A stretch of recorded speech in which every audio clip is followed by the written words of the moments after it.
centers together to share the latest information and resources in communicating cancer care. This conference is for National Cancer Institute, or NCI, centers like the University of Kansas Cancer Center. Kansas City is proud to host this year, and we've got a preview coming up in just a bit. Keeping his life and the lives of others in harmony, how this aspiring local musician, there he is, that's Skippy. This local musician is giving the gift of life. The role he played in creating a special organization to help people and their families during their transplant experience. The Morning Medical Update starts right now. And good morning, everyone. It is Tuesday, April 26th. Thank you so much for being with us here on Facebook, on YouTube, and on Twitter. With more people needing emergency room services, the health system is expanding to accommodate. A little later, we'll tell you about the changes. Coming up in about 15 minutes, Dr. Hawkinson will join us with the latest COVID-19 numbers and headlines, and helping others as they navigate the transplant process. The Kansas City-based organization that is hitting all the right notes thanks to one musician and his family and his very special mama. But first, the 2022 NACCDO-PAMN conference is underway right now at the Marriott in downtown Kansas City. NACCDO stands for the National Association of Cancer Center Development Officers, and PAMN is the acronym for Public Affairs of Marketing Network. A lot of words, and we're going to talk all about it right now. Dr. Roy Jensen, he is the Vice Chancellor and Director of the University of Kansas Cancer Center, and he is joining us live from there now. Good morning, Dr. Jensen. How are you? Good morning, Jess. How are you? I am fantastic. Good to see you. So this conference here in Kansas City has kind of been a long time coming as the pandemic kind of derailed it for a time being. But a few years ago, you helped present alongside with the Convention and Visitors Bureau for this conference. Why were you so incredibly passionate about bringing it here to Kansas City? Well, you know, as we all know, Kansas City is a tremendous town, and we want people to come here and see what we have to offer, and we want to make sure that our cancer center is seen as a leading institution throughout the country. And I think getting the word out is an important part of that, and when you have the convention, you host the convention for the people who are responsible for getting the word out about cancer centers, I think that's a good step for us. Well, nice work bringing all those folks together here in our great city. So cancer and public affairs communicators and marketers have come together for this annual event, as they do.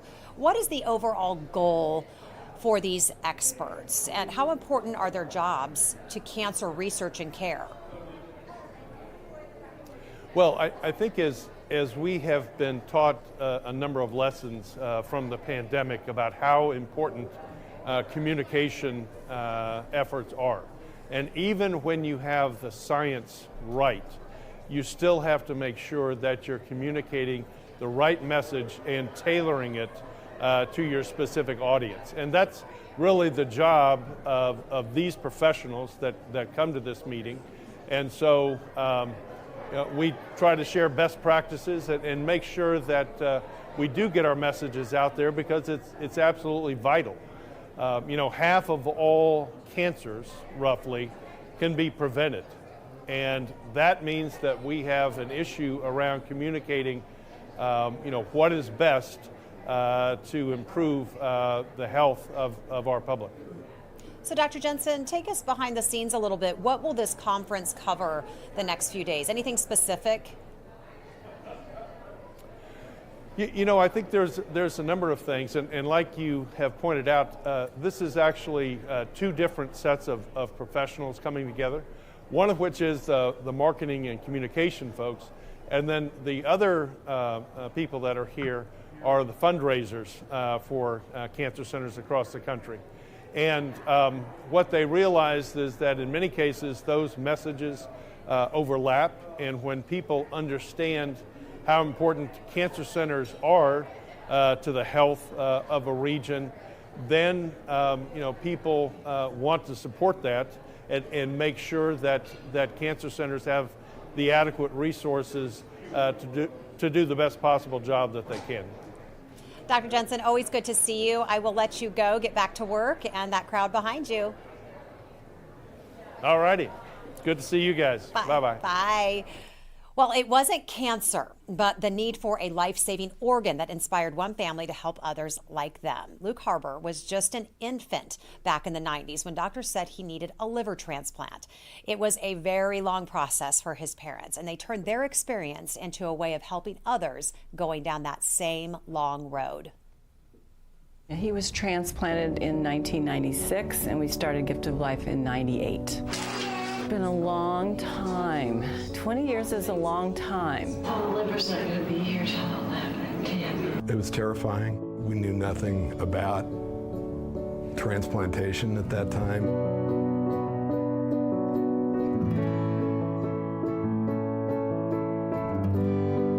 Aaron was a perfect match for Luke.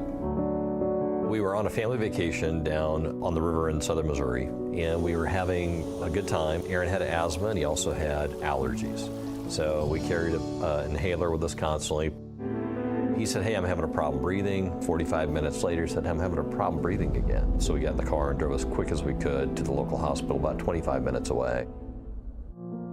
I really think of Chris and Melody Drake and their family as co-founders, because the spirit of what started it and has perpetuated it came from their gift. We are so grateful to the Drake family.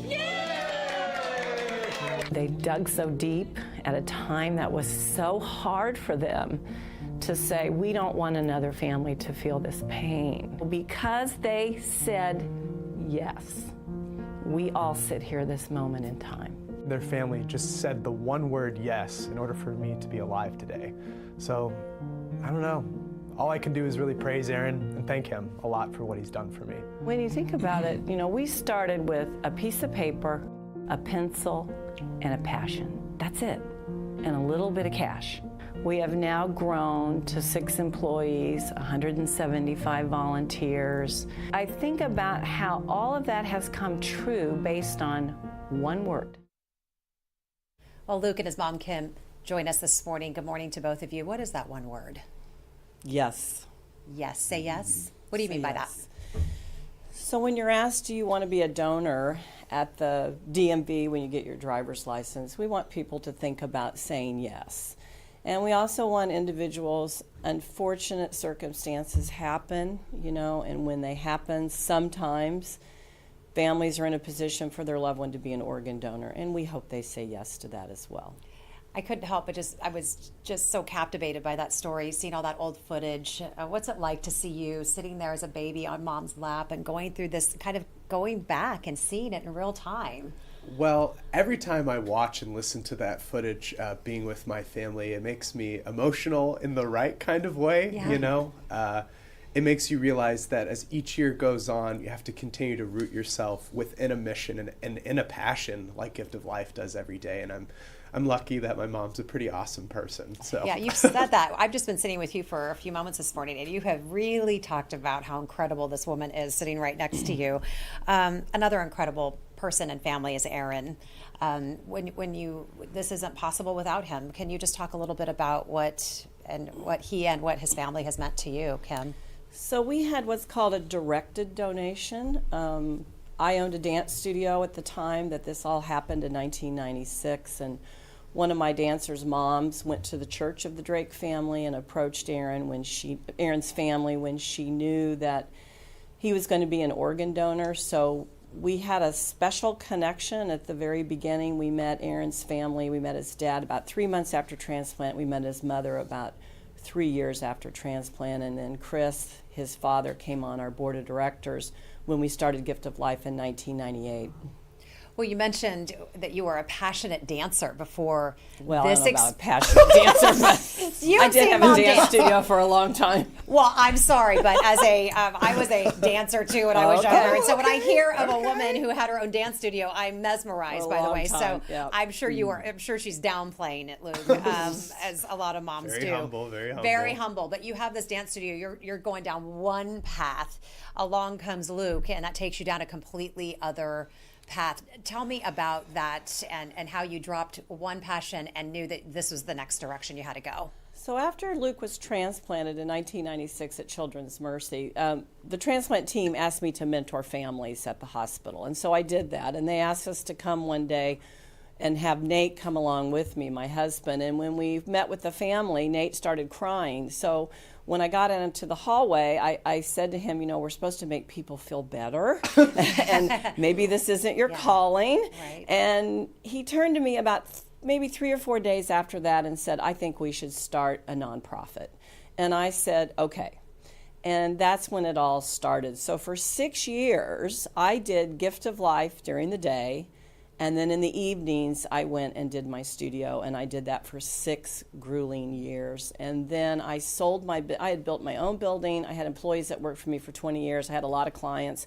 And I sold it all. I sold the contents of the building and I walked away, because my passion had shifted from dancing to organ donation. Isn't that what everybody does in their lifetime? But for me, it was a natural shift. Yeah, it was a no-brainer. Yeah, a big head spin, but you were right where you were supposed to be. Luke, what has it been like to work with Mom, create this organization, but you also get to say, I lived it, I've been there. How helpful is that when you are talking and working through this with other people and families? So I think whenever I think about how and why I've been involved in the organization, I did a lot of outreach when I was a kid. I'd go in classrooms with my mom.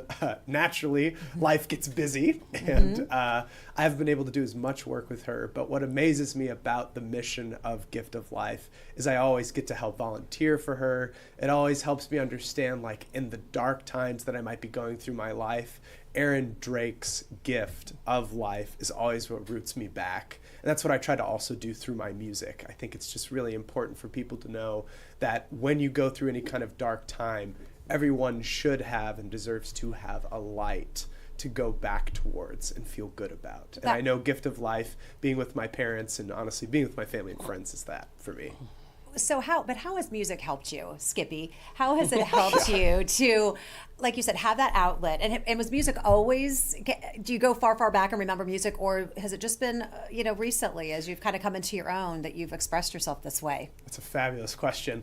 I would say music has always been in my life. My mom and my dad first enrolled me in piano when I was 5 years old, did that when I was up to age 10, dabbled in that instrument, and then, as you probably saw through footage, I was doing drum sounds with my mouth, which is called beatboxing. Oh, I'm sure your mom loved that. Oh, she loved that at the dinner table all the time. The dinner table. But, lots of spitting. Yes. And I know for me, beatboxing has actually helped me focus a lot as a person. It's helped me build a lot of confidence. It's its own kind of language, so I've made a lot of friends.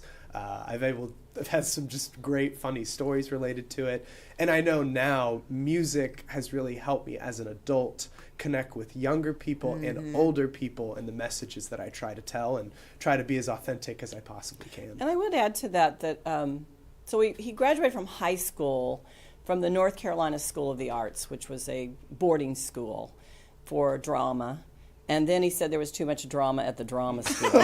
So, okay, doesn't everybody then major in journalism? Isn't that what happens? That's the transition, But yes. when he went to Ithaca College in upstate New York, he was the beatboxer for their all-male a cappella group. Yeah. So he'd always had a lot of Okay, you left all those really good, juicy yeah. details out. So you're good. You know what you're important. doing. Yeah, those are big. Those are big. Okay, so annually, Gift of Life reaches 30,000 students and their families through the Lifesavers program. What is that? So the Lifesavers program is where we go physically into high schools. We reach about 30,000 individuals a year with that program. That equates to 100 high schools. And we go into biology, we go into science, health, AP psychology, wherever the school wants us to land.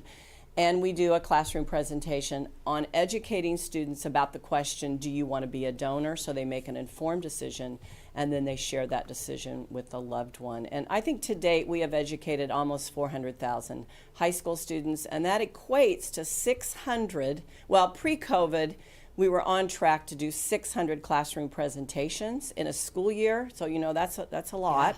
I'm tired. That's a lot. And now we trended down a little bit from COVID, but now we're trending back up. I think this year we'll be close to 550 classroom presentations. And we also just got a grant to expand to St. Louis, so we are doing that on the other side of the state. And we've also passed a law that lets us present to school boards across the state of Missouri, so we're presenting to 500 school districts by 2025 about our program. Fantastic work. So the program centers on one question. What's the one question you ask? You mean, do you want to be a donor? Yes. Okay, so that's the question. So you do that's incorporate the golden nugget question. Yeah. Do you want to? And what are some of the drawbacks or holdbacks from people, and how do you help them get off the fence with that question? Well, I think a lot of it is that we're not educated about the question. These students go and they have a love affair for their driver's license. Then they're standing there at the age of 14, 15, 16, 17, and they're asked the question, do you want to be a donor? They do not know the depth and the abundance of that question. And so we're just helping them understand the answer to the question and base it on the right information. All right, hang tight right there. We're going to do a quick shift over and talk with Dr. Hawkinson, who, Kim, I know you know well because you've watched him throughout I don't know him, but I'd like to know him. You'd like to know him. Okay. Well, you're going to get to know him today. Yeah. Yes, you have fans in the house, Dr. Hawkinson. So let's get to our COVID count today. Yeah. Well, again, current active infections remain under 10. That's good in the single digits. Again, less is much better than more. 9 active infections, 3 in the ICU, none on the ventilator right now, still 17 in that recovery period.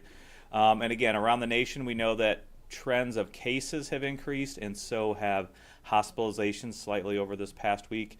Again, I think most of that is fueled by the Northeast. It still looks like Kansas and Missouri have lower rates of hospitalization compared to last week, but we'll keep our fingers crossed and hopefully just keep people out of the hospital. Big question, though, that's around is there going to be another surge with this BA2 variant? Any thoughts? Too early to predict? What are you thinking? I think it's too early to predict. I think we'd be naive to say no, but I think we also have to understand what kind of surge are we talking about? Are we talking about cases? There certainly could be. Will it be as high as the Delta Omicron surge? I hope not. I don't believe it will be. And if we're taking any information from the UK, it seems like they didn't have a increase in their surge in hospitalizations that was consistent with what they had in cases this time. So hopefully that will translate for us into seeing not so many or not a surge in the hospitalizations as we did before. All right. Well, if you are just joining us now, we are with Luke and Kim HARBUR.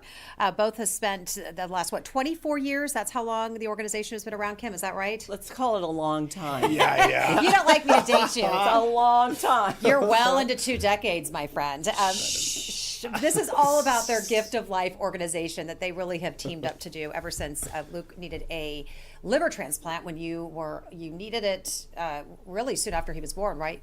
Yeah, he was diagnosed with liver failure at 7 weeks old. Did a lot of things, to try to help him get better. Then he was listed on the national list at 5 months old with 2 years to live without a transplant, and then transplanted at 11 months old. What was that like to hear the news that you're a new mom? Oh, it was devastating. I mean, we do have another son. I don't want to leave him out of the story. He's 16 months older than Luke. And it was, honestly, I knew nothing about organ donation. And we're from Kansas City, both my husband and I. And that was one of the reasons why we wanted to, really head up the organization to educate more people. It was a devastating day. I remember it very vividly, December 11th, 1995. And it's hard to hear that your child will die if he doesn't get a transplant. And so I pulled up my bootstraps and decided I was going to be the best mom I could be. And if he passed away, then I had to be at peace that I was the best mom that I could be. My husband struggled with depression at the time, and so we had our hands full. Yeah, you bring that up. We have happy endings, but it doesn't start out happy, No. and the journey to get here is not pretty. Right. Luke, you don't remember how you felt all those many years ago, but how do you feel now? Oh my gosh. Well, I feel spectacular in the sense of I try to live my life knowing every day is a second chance, right? Because without keeping that in mind, without looking towards that light, I think it's very natural to find struggle, right? In what life can bring you every day. But knowing that I have the gift of life makes things a lot more at peace within myself, especially as an adult.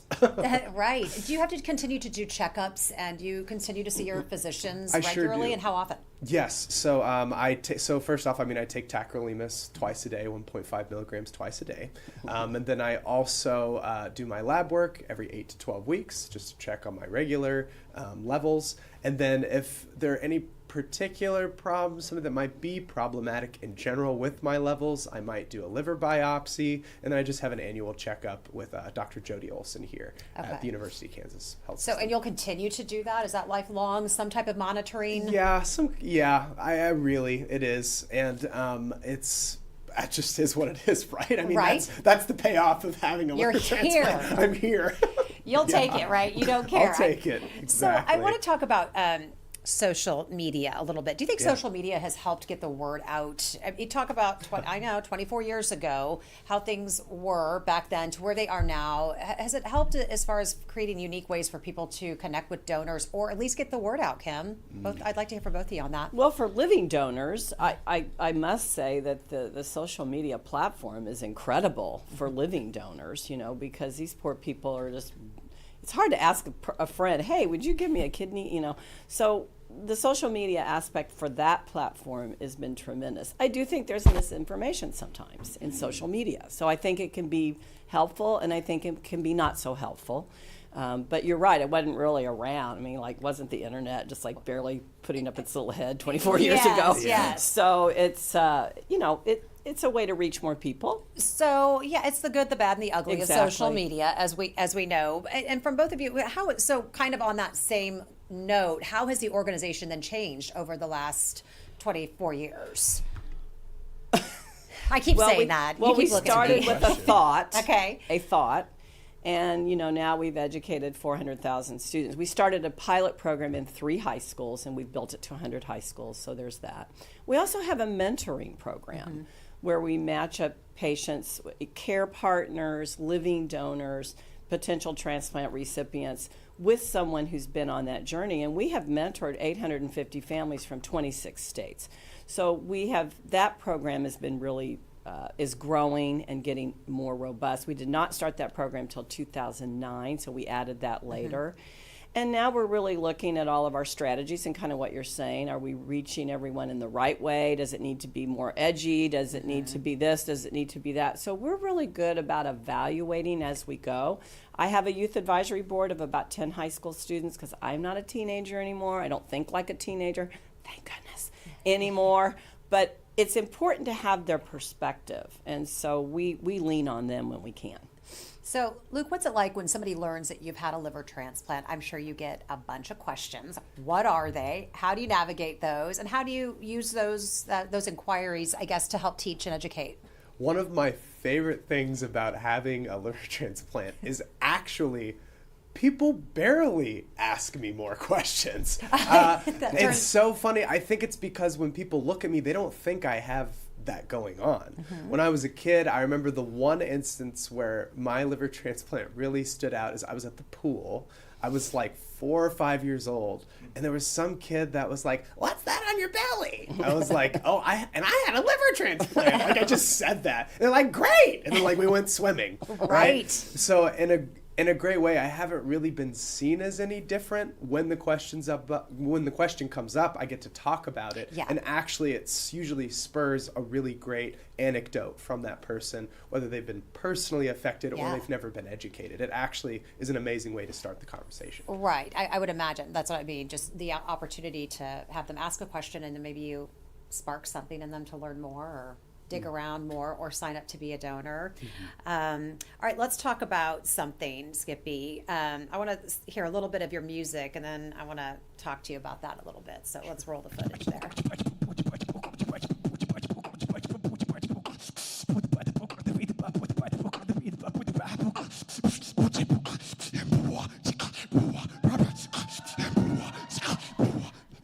Okay, you're good.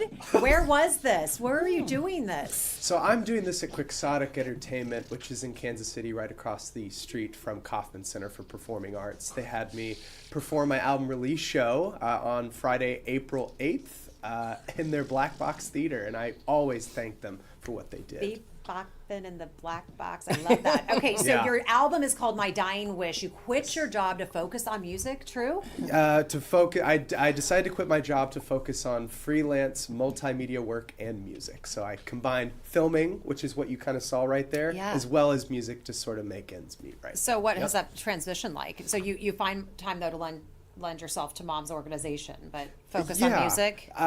Primarily, well, you're working all the time, if that's one part of it. I think the other part of it is I am learning what it means to love and appreciate a community that supports you. So, I mean, I would be wrong to say that I am not getting help from my amazing parents to give this journey a try. I'm also have these skills in filming and photography to kind of make ends meet as well on top of music.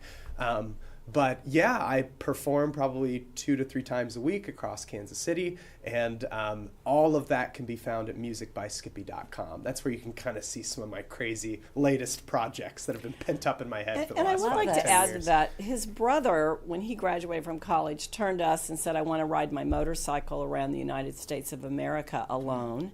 And I said, why do you want to do that? He said, because I want to study communities' relationship to kindness and compassion. So he did that. He went on a 4-month bike ride all over the United States of America. So when Luke came to us about this idea, he said, this is my motorcycle ride. Ooh, and I I love thought that. that was really good because you can let one kid go around the country, 4 months, and then he went. So you do what you have to do as a I parent. was thinking, all I heard from you is like as a mother to hear my kid wants to jump on a motorcycle. Oh and yeah, ride and around it the was just a country. little one. It wasn't like a fancy one either. It's like, like scary. I'm thinking, okay, go with the music. We will Yeah. take the music Yeah, all this day. is easy. This is the easy part, Yeah. right? Be-box at Right. the dinner table. So some community questions coming in. Erica wants to know just what has been the scariest part that you remember from the transplant journey? I mean, you don't remember the transplant, but just throughout the years, has there been anything that has there been a health scare? Has there been anything that?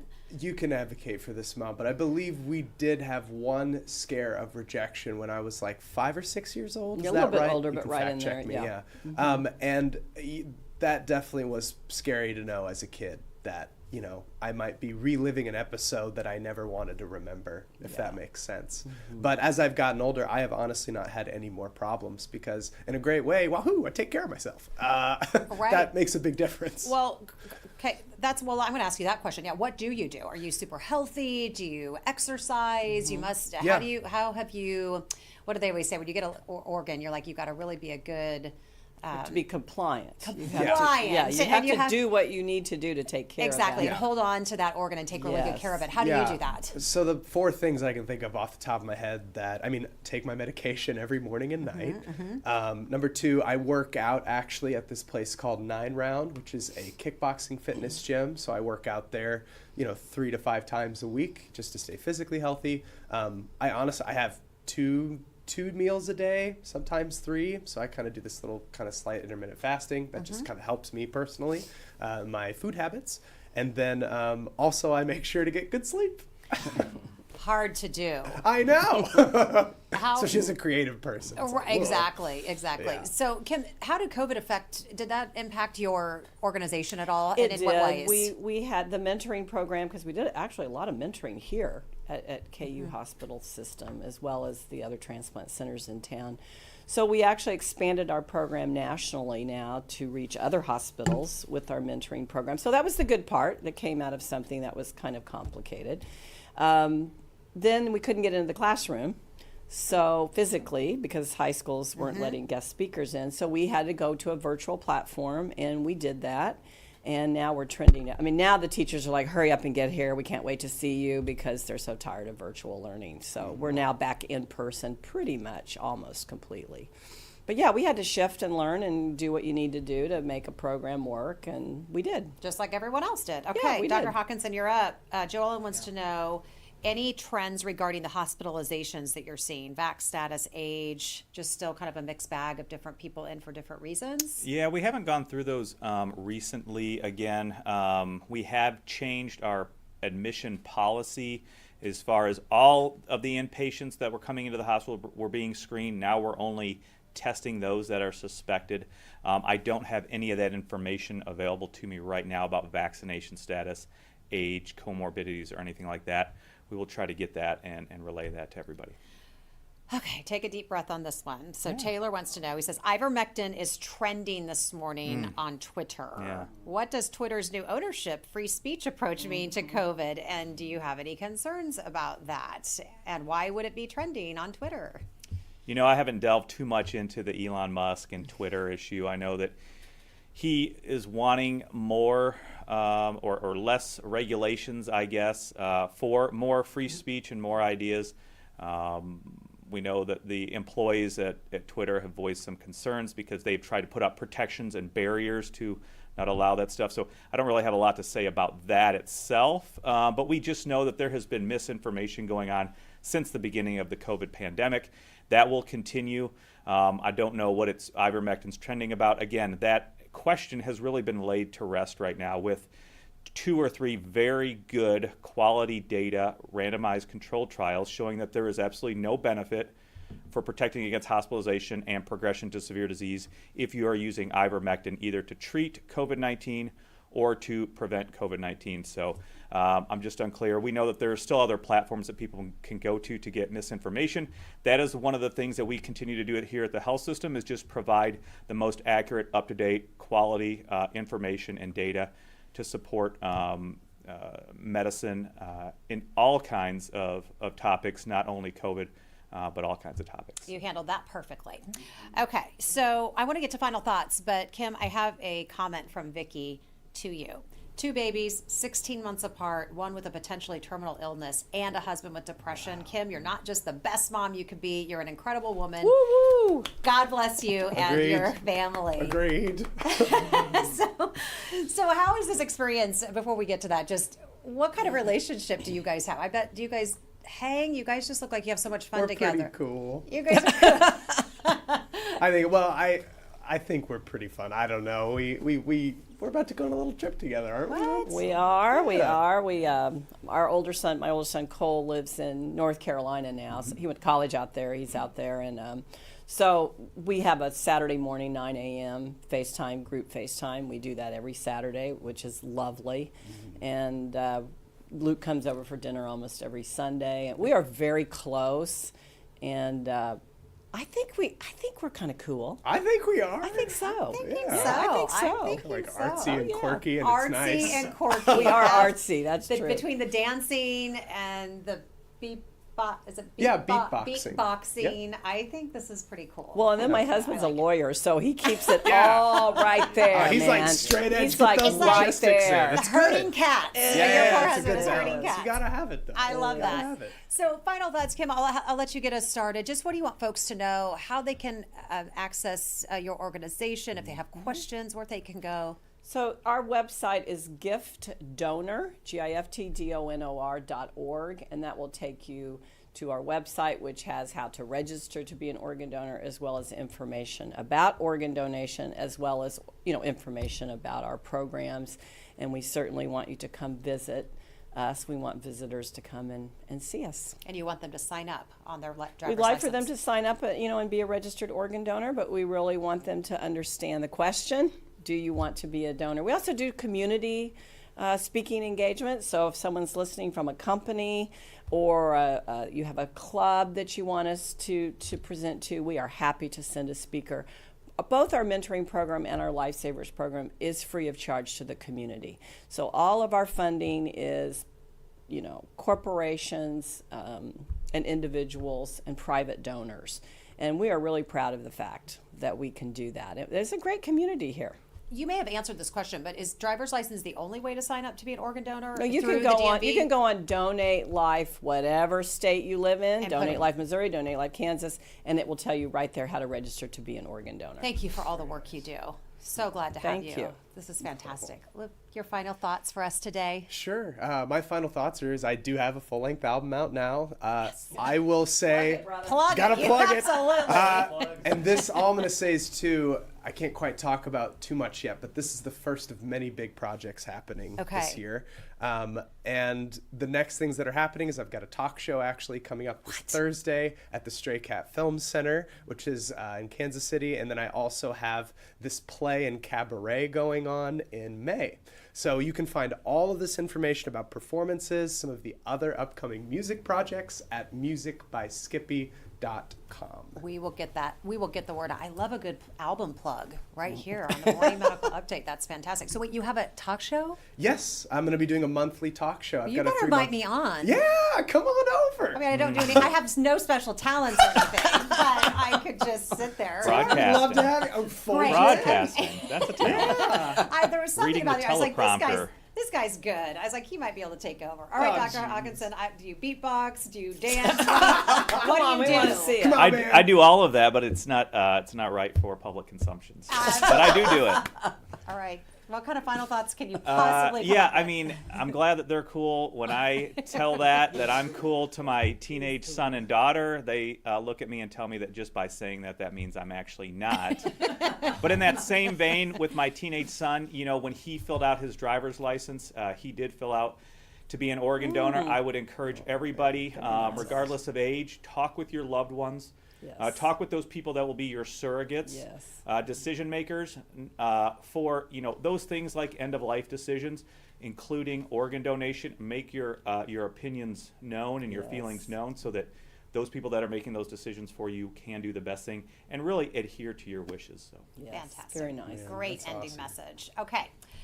All right, in headlines this morning, long wait times in the emergency department increased during the pandemic. Now our health system is getting ready for a big expansion that will allow us to help more people in need of critical care. And that involves some traffic changes along East 39th Street. And Alexis Del Cid is outside the ER with more on what you can expect. Jess, the project begins this week right here at 39th and Cambridge, and in the long run, this will be so much more convenient for you if you need to drop off a loved one here for emergency care, or if you yourself are having an emergency. It also means a larger space for emergency room staff to take care of you. The drop-off area will now be 2 lanes to accommodate 6 cars at a time. The expansion also includes 15 more exam rooms, 4 more trauma and resuscitation rooms, 4 dedicated triage rooms, and 2 more psychiatric service rooms. Chief Operating Officer Chris Reuter also says this is going to ease the pressure on the staff. I think the expansion of our space inside the ED, increasing the number of treatment rooms and trauma bays, triage spaces, will allow us to access and provide care quicker to patients. Now in the short run, until this is completed, it's also going to mean a little more congestion in this area. Some of the lanes of traffic will be closed from time to time. There will be times that Reuter says the sidewalk might be closed in this area, and this won't be completed until mid-2024, so it's going to last a while, but in the meantime, the emergency care here will not change. It will be open 24/7, and this is going to be an expansion that is well worth it. Reporting for you, I'm Alexis Del Cid. And thank you all for being with us today. Don't forget you can catch our shows anytime by logging back on to Facebook, YouTube, and our Twitter pages. Have a great Tuesday. What would you wish for the world? It's a question dozens of artists are answering with paint, canvas, and a brush. On Open Mics with Dr. Stites, we go live to an art show to explain the link between art and healthcare ethics. We'll see you Wednesday at 8 on these social media channels. Subscribe to our Morning Medical Update and Open Mics with Dr. Stites podcasts. Now, everywhere podcasts are available.